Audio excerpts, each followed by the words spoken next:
Tatizo watu wanapenda kuishi kwenye mambo tu yale yaliyoumbwa. Wao hawataki kuumba ya kwao. Mungu ametupa uwezo wa kuumba. Kuna mambo kwenye maisha yako ni wewe umeumba, ndio maana yapo. Haleluya, haleluya.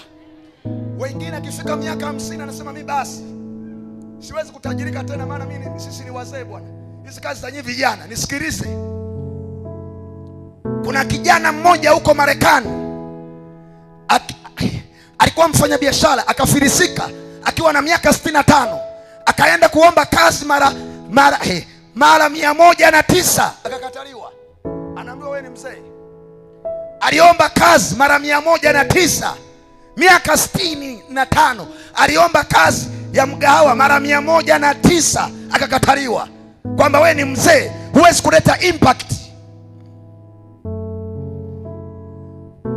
Mara ya 110 alipeleka mpaka idea kwamba nina idea kuuza mayai, ninaweza kuuza mayai mgahawa kwa mzuri, tukapata hela. Migahawa mikubwa Marekani kamkataa. Alipokataliwa akasema bado mimi sio mzee. Alikataa uzee, akasema nitaanzisha mgahawa. Akaanzisha mgahawa wa viwango, akawa na migahawa 250,000 mataifa mbalimbali. Akawa bosi. Yule waliyemwita mzee wa miaka 65, yeye aliamini ni kijana. Alifanikiwa kufungua migahawa 2,500, zaidi ya 25,000 migahawa duniani.